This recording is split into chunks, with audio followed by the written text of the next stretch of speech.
आप पागल हो क्या? मैं ट्यूशन के लिए लेट हो रहा हूँ, जल्दी चलो। अरे बेटा क्या करूं, तुम जवान हो, मैं बूढ़ा हूँ, घुटनों में दर्द होता है बेटा, तेज नहीं चल सकता। अरे तो चुप हो जाओ ना, मम्मी सही कहती है, हमने एक बूढ़े बैल को पाल रखा है, कुछ नहीं होता आपसे, आप किसी काम के नहीं हो। चलो आप रुक क्यों गए, चलो ना। हाँ ठीक है बेटा, चलो चलो चलो।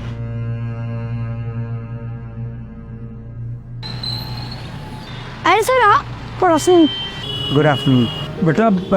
ये कौन है? ये हमारे प्रिंसिपल साहब। अच्छा अच्छा। नमस्कार जी, आप इसके दादाजी हैं? जी। बेटा आप कौन सी क्लास में पढ़ते हो? मैं फोर्थ। और आपका नाम क्या है? तो राघव बेटा, ये आपका बैग आपके दादाजी ने क्यों पकड़ा हुआ है? जी वो बच्चा है ना, बैग बहुत भारी है, थक जाता है। देखिए सर, आप मेरे पिता समान हैं, थक तो आप भी इस उम्र में बहुत जाते होंगे, पर रही बात बच्चों की, तो बच्चों में तो काफ़ी एनर्जी होती है, उन्हें हमें काम करने देना चाहिए। और राघव बेटा, आप अपना काम अपने आप किया करो और दादू के साथ ऐसे बातें नहीं करते। लेकिन मम्मी पापा ही कहते हैं कि दादू तो काम करने के नहीं है, अगर वो काम नहीं करेंगे तो उनको ओल्ड एज होम भेज देंगे ना।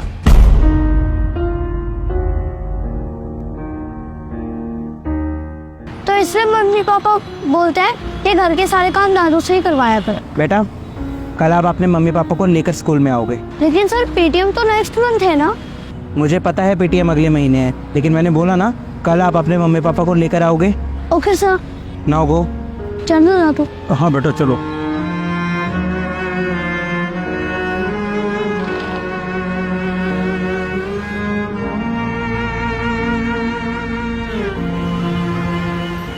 सर आपने हमें अचानक बुलाया, हमारे बेटे की कोई कंप्लेंट है क्या? उसने कोई शैतानी की है क्या? नहीं नहीं, राघव ने कोई शैतानी नहीं की है, मुझे आप लोगों से बात करनी थी, इसलिए मैंने आप लोगों को बुलाया। आप एक काम कीजिए, ये कुछ लिस्ट है, आप एक बार चेक कर लीजिए दोनों। सर ये किस चीज़ की लिस्ट है? दरअसल ये हमारे शहर में जितने भी ओल्ड एज होम है उसकी लिस्ट है। अरे सर ओल्ड एज होम की लिस्ट आप हमें क्यों दे रहे हैं? आप लोग चेक कर लीजिए जो ओल्ड एज होम आपको अच्छा लगता है, क्योंकि आप लोगों को जाना पड़ेगा ना वहाँ पे। अरे सर आप क्या बात कर रहे हैं, हम भला क्यों जाएंगे ओल्ड एज होम? क्योंकि आपका बेटा आपको वहाँ भेजेगा। राघव, बट सर वो ऐसा क्यों करेगा? अभी नहीं, कुछ सालों बाद की बात कर रहा हूँ, जब राघव बड़ा हो जाएगा तब वो आपको वहाँ भेजेगा ना। सर क्या मजाक चल रहा है ये सब? स्कूल में बच्चों को अच्छी बातें सिखाई जाती हैं और आप हमारे बच्चों को ये सब सिखाएंगे कि वो अपने पेरेंट्स को ओल्ड एज होम भेज दे? देखिए मिस्टर सिंह, स्कूल से ज़्यादा ना एक बच्चा अपने घर पर रहता है और वो अपनी सारी अच्छी बुरी आदतें, अपने संस्कार अपने घर से ही सीखता है। ये सब राघव को हम नहीं सिखाएंगे, बल्कि आप लोग सिखा रहे हैं। सर आप कहना क्या चाहते हैं, साफ साफ बताइए, बातें मत घुमाइए।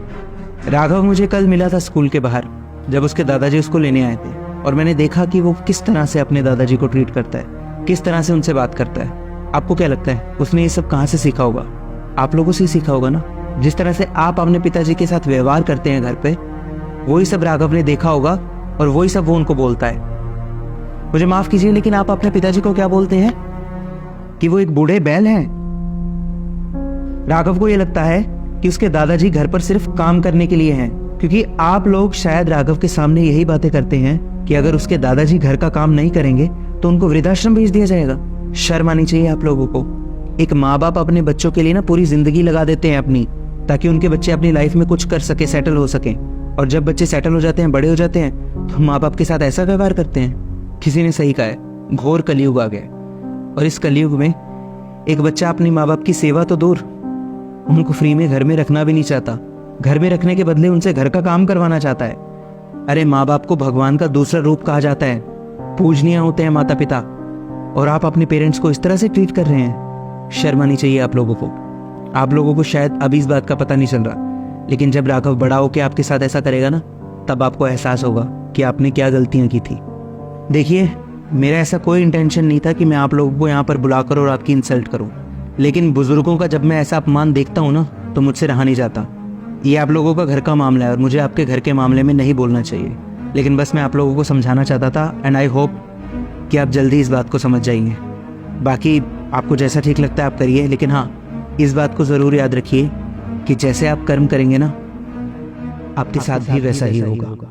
और सर देखिए, मुझे जो बोलना था आपको बोल दिया, अब मैं आपकी कोई और बात नहीं सुनना चाहता, आप जा सकते हैं।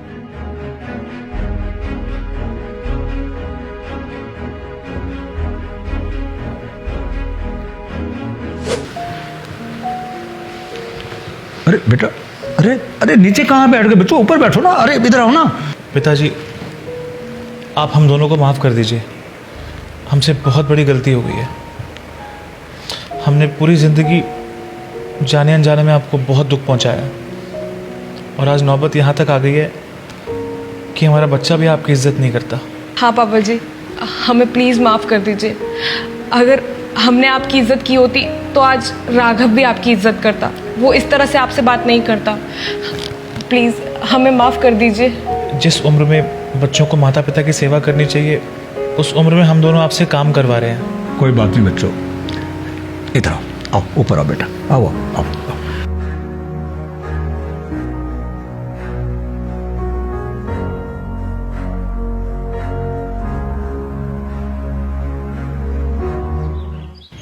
अरे दादू, आपके पैरों में दर्द तो नहीं हो रहा ना? नहीं बेटा, बिल्कुल ठीक है।